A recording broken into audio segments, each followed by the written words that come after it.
Hello students, welcome to my online class. My name is Prakash Sharma. Let's go for study. And today's topic is electric potential due to electric dipole in equatorial position. Students, in this previous lecture, we also discussed about the electric potential at any point. किसी भी point charge की वजह से हमने जो है electric potential के बारे में जो है कल हमने डिस्कस कर लिया था। आज हम उसके आगे के जो 2 टॉपिक्स बचे हुए थे, इक्वेटोरियल पोजीशन और जो है किसी भी पॉइंट जनरल पॉइंट पर जो इलेक्ट्रिक पोटेंशियल क्या होगा इलेक्ट्रिक डाइपोल की वजह से, उसके बारे में आज इस डिस्कशन में हम लोग डिस्कस करेंगे आज के टॉपिक में। तो then first topic is electric potential due to electric dipole in equatorial position. आज हम लोग इसके बारे में डिस्कस करेंगे कि क्या होता है। तो चलिए स्टार्ट करते हैं।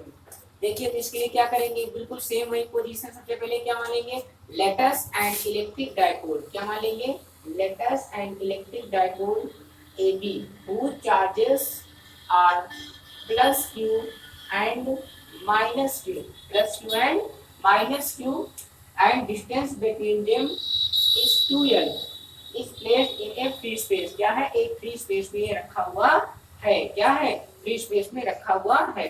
from the its middle point को in the normal distance r a point P is situated on which we have to find the electric potential of this electric dipole। हमें क्या करना है, इस पॉइंट P पर जो है हमें जो है इलेक्ट्रिक पोटेंशियल की कैलकुलेशन करनी है। जिसके लिए क्या करेंगे भाई, इस चार्ज को निकालेंगे तो हमको क्या करना होगा, सबसे नियरेस्ट डिस्टेंस लेते हैं तो इसके लिए ये डिस्टेंस हो जाएगी, और इधर वाले के लिए करेंगे तो हमारी डिस्टेंस क्या हो जाएगी, ये वाली हो जाएगी डिस्टेंस। इतनी बात समझ में आ गई, बात कितनी आ गई। तो यहाँ से क्या करेंगे, अब जो कि स्केलर क्वांटिटी तो डायरेक्शन से कोई मतलब नहीं होता है, तो इस कंडीशन में पाई तो ये वाली हमारी जो है ये डिस्टेंस, ये O से P वाली ये R दी गई है, तो ये क्या हो जाएगा, और इधर देखो ये इसका मिडिल पॉइंट है, तो ये वाली डिस्टेंस हमारी L हो जाएगी, तो ये वाली भी हमारी कितनी हो जाएगी, L हो जाएगी स्टूडेंट्स। तो अब क्या करेंगे, इसको हम सॉल्व कर लेंगे भाई, पाइथागोरस थ्योरम लगा देंगे। तो AP की हमारी डिस्टेंस कितनी आ जाएगी, under root L square plus R square, और वही सेम डिस्टेंस ये भी आ जाएगी, R square plus L square. चाहे L स्क्वायर R स्क्वायर दोनों बात एक ही हो जाती है ना। तो ये आपका पूरा फिगर बन गया, ठीक है ना। तो अब हम क्या करेंगे, स्टेप्स में समझ में आ गए स्टूडेंट। मैंने क्या था, let us and electric dipole AB whose charges are plus q and minus q and distance between them is 2l is placed in a free space। एक फ्री स्पेस वाले मीडियम में रखा हुआ है।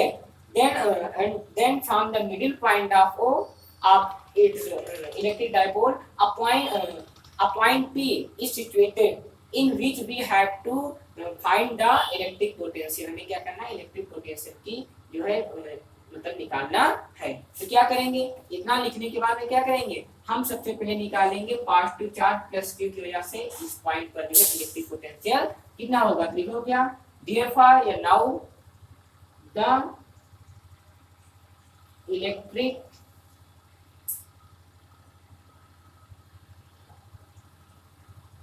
electric potential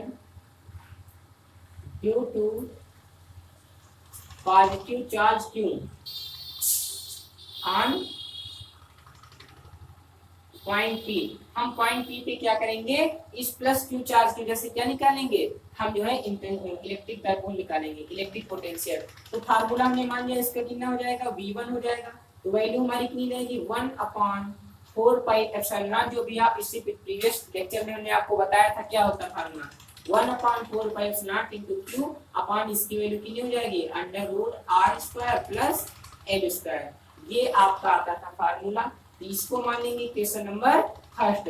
सेम यही condition अगली बार किसके लिए लगाएंगे, अगली बार हम ये कंडीशन लगाएंगे माइनस q वाले चार्ज के लिए। किसके लगाएंगे, माइनस q वाले चार्ज के लेंगे। सिमिलरली the electric potential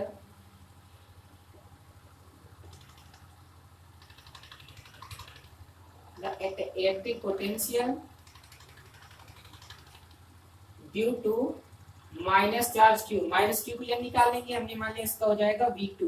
इसकी वैल्यू कितनी आ जाएगी, 1/4 पाई एप्सिलॉन नॉट इनटू मैंने बताया था ये स्केलर क्वांटिटी, इसके लिए क्या करते हैं हम साइन की साइड लेते हैं, तो नीचे वैल्यू कितनी जाएगी under root are square plus L square. ये बन गया हमारा इक्वेशन नंबर सेकेंड। तो लिखोगे क्या, आप देखिए प्लस चार्ज की वजह से हो गई, माइनस चार्ज की वजह से हो गई, तो लिखो क्या, show the net electric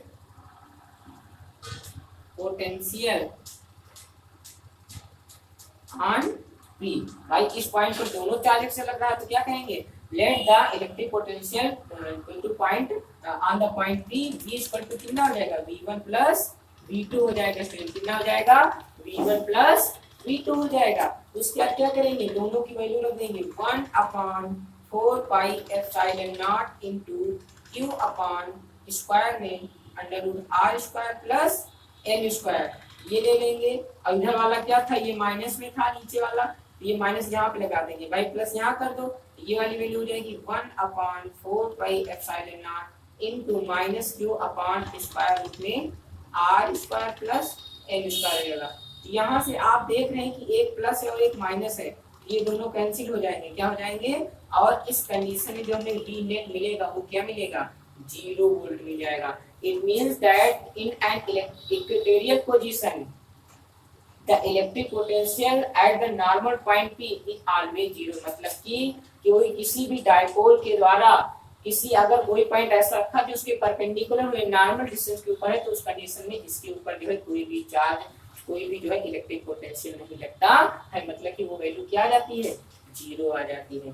is it clear student? एक बार फिर से मान लीजिए कि सबसे पहले क्या करेंगे, स्टेटमेंट में राइट करेंगे। स्टेटमेंट में ये लिखेंगे, let us an electric dipole whose charges +2 and -2 and distance between them is 2L is placed in a free space from the middle point O a normal from the middle point O from the its middle point O a point P is situated from the normal distance R in which we had to calculate the electric potential। हमें क्या करना है, electric potential की calculation करना है, तो उसके लिए क्या कर लेंगे, हम यहाँ से इसको करके सॉल्व करते चले जाते हैं और अंत में हमारी वैल्यू ये निकल करके आ जाती है और हमारा ये जो है आंसर हो जाता है। ये बात समझ में आई कि ये जो है आपका क्या कहलाता है, electric potential due to electric dipole in equatorial position की ये वैल्यू कहला देती है।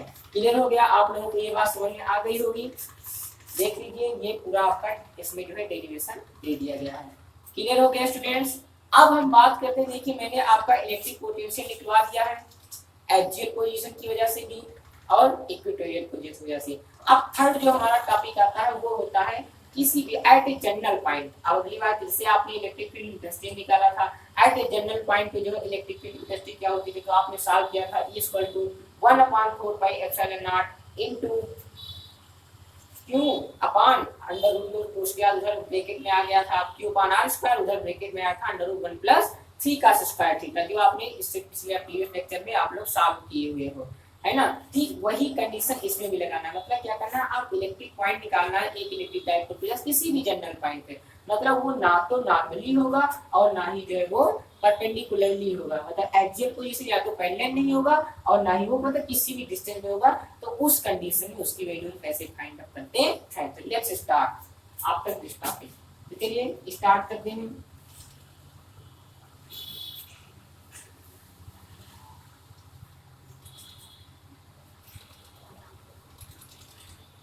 इक्वेटोरियल पोजीशन के स्थान पे इस बार क्या कर देंगे, इन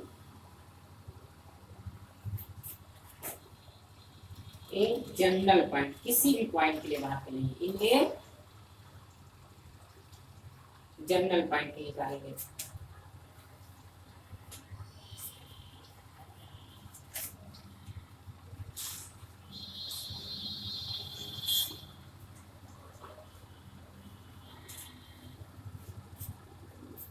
ठीक है ना, बिल्कुल सेम स्टेटमेंट सब इसमें भी उसी तरह बना लेंगे।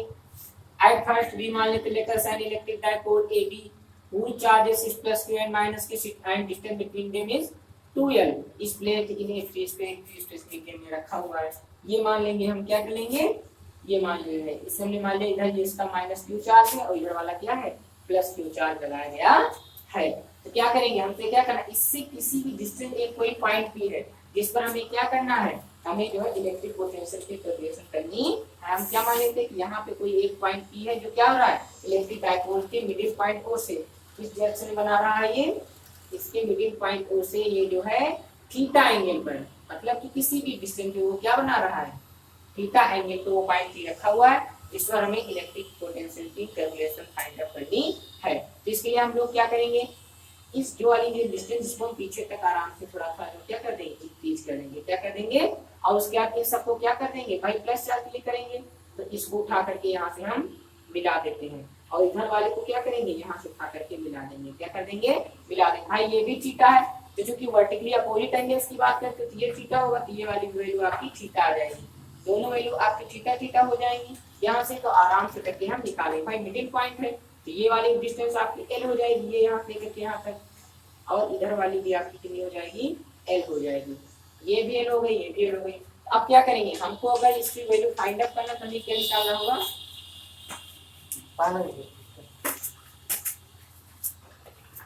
वो है इतनी बात समझ में आ गई। स्ट्रेस में क्या करना था, ठीक। तो आप क्या कर लेंगे भाई, ये एल हो जाएगी।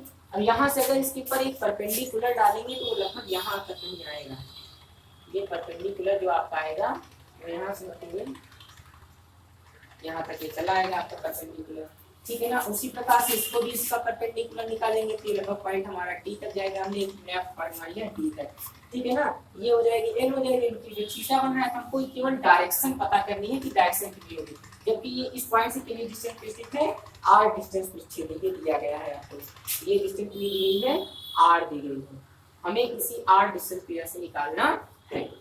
ओके स्टूडेंट्स, तो चलिए लेट्स स्टार्ट करते हैं। सबसे पहले क्या करेंगे, हमको वैल्यू फाइंड आउट करना है। भाई एक डिस्टेंस हमको ओडी चाहिए, क्योंकि जो जितना इधर वैल्यू होगी उतनी वैल्यू इधर हो जाएगी, और इधर वाली में हमको डिस्टेंस चाहिए होगी बीपी की कैलकुलेशन करके निकालना है। तो क्या करेंगे, देखिए इस कंडीशन में निकालेंगे। सबसे पहली बात में हम ये पॉइंट हमने मान लिया सी, तो ओसी की वैल्यू कितनी हो जाएगी भाई, देखिए ये आपका बेस दिया गया है और इधर वाला आपका हाइपोटेनियस है, जितनी डिस्टेंस ये उतनी ही ये है, तो ये यहाँ से करके हम क्या लेंगे, इसकी वैल्यू निकालेंगे। तो हमारी जो वैल्यू आएगी यहाँ से बीसी की, वो आ जाएगी आपकी जो है एल कॉस थीटा। ओसी की अगर इस ट्रायंगल के पार्ट की बात करेंगे तो इसकी डिस्टेंस कितनी आ जाएगी, इतने की बात करो, टोटल तो आ रहा है वो हमारी फिक्स दी गई, लेकिन अगर ओसी की निकालेंगे, डायरेक्ट लिखना हो यहाँ से भाई, हमको पहले ये डिस्टेंस पता होगी तभी उनकी बीच का हम निकाल पाएंगे। तो लिखो क्या, फ्रॉम द फिगर बेस, और जब हाइपोटेन्यूज दिया जाता है तो क्या निकाल लेते हैं, cos थीटा लगा देंगे। तो यहाँ से ओसी की वैल्यू कितनी आ जाएगी, एल cos थीटा आ जाएगी, कितनी आ जाएगी, एल cos थीटा आ जाएगी। मतलब कि यहाँ से जो हम ओसी की डिस्टेंस निकाले हैं वो हमारी एल cos थीटा आ जाएगी, ठीक है ना। ये हमने यहाँ पे एक खींच दिया था। अब क्या करें, इसी प्रकार से इस ओपी वाली डिस्टेंस को नीचे की ओर बढ़ाते हैं, उसके बाद यहाँ से परपेंडिकुलर डाल देते हैं, तो ये क्या होता है, पॉइंट डी पर जो है आकर के दोनों इंटरसेक्ट हो जाते हैं। तो इसी प्रकार से इस थीटा के लिए वैल्यू निकालेंगे तो कितना हो जाएगा, ये आपकी जो वैल्यू यहाँ से आ जाएगी हो जाएगा एल इंटू ये क्या, ये इसका बेस है, याद रख लीजिए कि ये उसका ये परपेंडिकुलर ये बेस हो जाएगा। तो इसी प्रकार से सिमिलरली जो ओडी की भी वैल्यू आएगी वो हमारी कितनी हो जाएगी, सिमिलरली ओडी की जो वैल्यू आएगी वो भी हमारी हो जाएगी कितनी, एल कॉस थीटा हो जाएगी, कितनी हो जाएगी, दोनों वैल्यू सी में आ गई। तो आप क्या करेंगे, देखेंगे क्या, शो द इलेक्ट्रिक पोटेंशियल है ना on the point P, on the point P due to minus charge Q.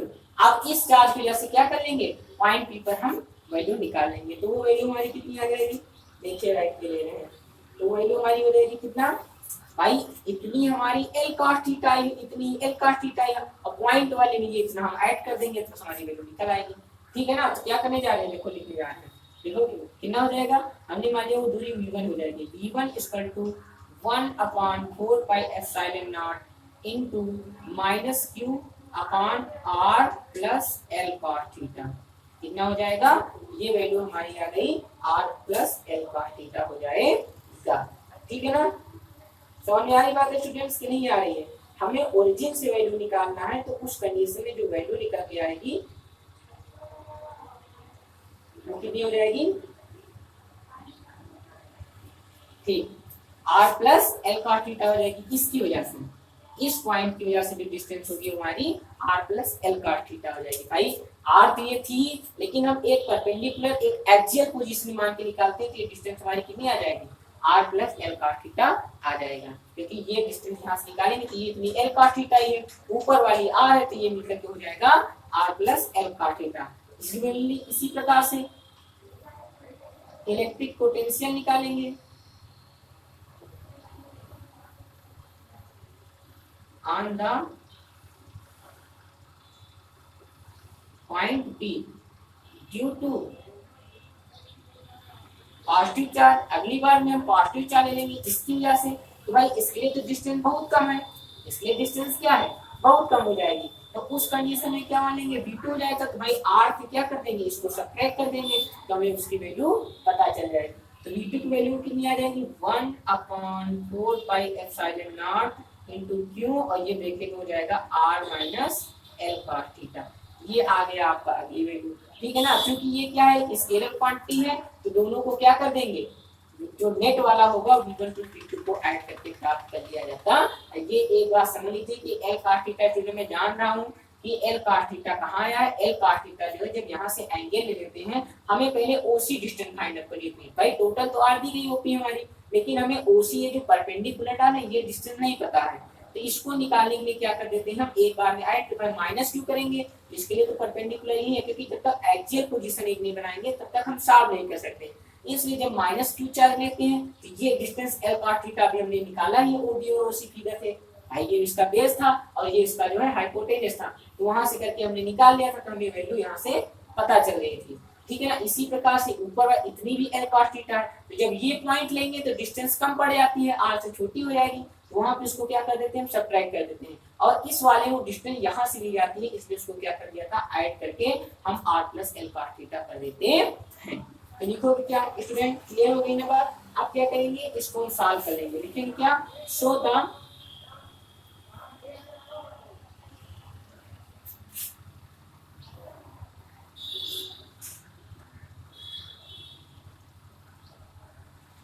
Show the net electric potential. लिखो क्या, show the net electric potential on P। भाई पूरे टोटल निकालेंगे तो V वाला हमारा क्या हो जाएगा, V1 प्लस V2 के इक्वल हो जाएगा, क्योंकि स्केलर क्वांटिटी तो डायरेक्शन से कोई मतलब नहीं है, जनरली हम साइन प्लस साइन के साथ में क्या कर देंगे, ऐड कर देंगे। V1 की वैल्यू कितनी आई थी, 1/4 pi epsilon naught into Q, और इधर हो जाएगा R plus l cos theta, ये V1 की वैल्यू आई थी, और V2 की वैल्यू कितनी आई थी, 1/4 pi epsilon naught into minus Q upon, sorry ये पहले वाली माइनस थी, इधर वाली प्लस थी, Q upon R minus L cos theta.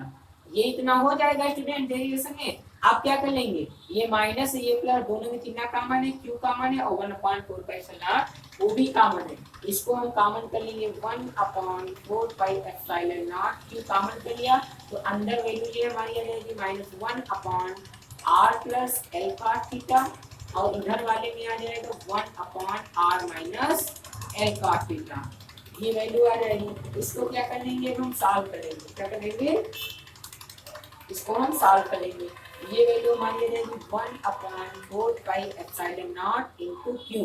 इसको सॉल्व क्रॉस मल्टीप्लाई करा तो हो जाएगा -r plus l cos theta हो जाएगा, इसके साथ करा देंगे तो वही मिल जाएगी r plus l cos theta, और नीचे इसका ये a प्लस बी लिखा है, a माइनस बी लिखा है, तो क्या हो जाएगा, ये इसका a square minus B square हो जाएगा, एल cos थीटा का होल स्क्वायर हो जाएगा। इससे समझ में आ गई बात, नहीं आ गई, ऊपर r से r हमारा क्या हो जाएगा, कैंसिल हो जाएगा। तो इस कंडीशन में जो नेट इलेक्ट्रिक पोटेंशियल आएगा उसकी वैल्यू कितनी जाएगी, 1/4 pi epsilon q into 2 L cos theta upon नीचे हो जाएगा r square minus L cos theta का स्क्वायर हो जाएगा, एल cos थीटा, हाँ नहीं एल cos थीटा का स्क्वायर हो जाएगा। तो ये तो आ गया आपका नेट इलेक्ट्रिक पोटेंशियल। बट हम जानते हैं कि ये Q इंटू 2L क्या होता है, हमारा डाइपोल मोमेंट होता है, तो उस कंडीशन में हमारी वैल्यू कितनी आएगी, 1/4 पाई एप्सिलॉन नॉट इनटू ये वैल्यू हो जाएगा P cos theta upon R square minus L square cos square theta, ये आ जाएगा आपका मान, ये वैल्यू आ गई। बट हम जानते हैं एक्चुअली में क्या होता है। अब यदि हम मान लें कि ये पॉइंट क्या सेम वही कंडीशन, अब यदि हम मान लें ये पॉइंट जो पी रखा है वो इलेक्ट्रिक डायपोल से बहुत अधिक दूरी पे स्थित हो, कितनी डिस्टेंस पे स्थित हो, बहुत ज्यादा। यदि हम ये मान लें if r is greater than l cos theta, l से बहुत बड़ी है, तो उस कंडीशन में जो r स्क्वायर की जो वैल्यू आएगी वो l square cos square theta इससे बहुत अधिक ज्यादा हो जाएगी कि नहीं हो जाएगी।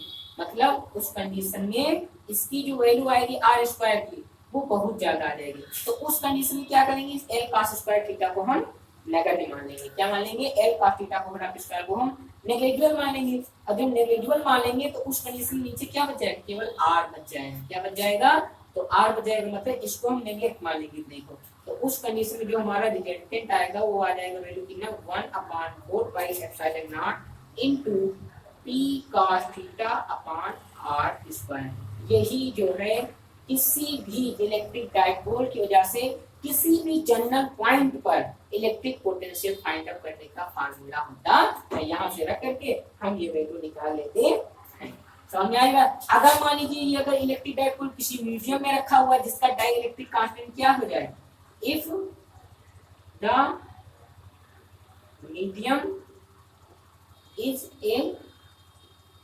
डाइलेक्ट्रिक, कोई अगर ये डाइलेक्ट्रिक मीडियम हो जाएगा तो वहां पे क्या कर देंगे, वहां पे हमारा मान होगा वो के रख देंगे, डाइलेक्ट्रिक मीडियम के लिए के रख देंगे इसलिए। तो उस कंडीशन में हमारा फार्मूला बन जाएगा, एयर या फ्री स्पेस या वैक्यूम के लिए कोई थर्ड मीडियम हो तो उस कंडीशन में उसकी वैल्यू हो जाएगी 1/4 पाई एप्सिलॉन नॉट के into p cos theta upon r square. ये है आपका जो है सेकंड डेरिवेशन।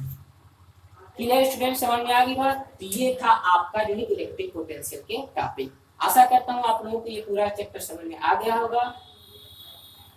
किसी को कोई प्रॉब्लम है आप हमारी इंस्टा आईडी भी चल रही है भट्ट क्लासेस, आप भट्ट क्लासेस जिसको अगर प्रॉब्लम है कोई चीज नहीं समझ में आ रही तो आप हमारे जो भट्ट क्लासेस इंस्टा पे आईडी भी नहीं, उस पर आप हमसे कांटेक्ट करके मैसेज कर सकते हैं कि इसमें सर ये प्रॉब्लम दी गई है, ठीक है ना। तो आपको मैंने आज ये इलेक्ट्रिक पोटेंशियल चैप्टर पूरा कंप्लीट हो गया है।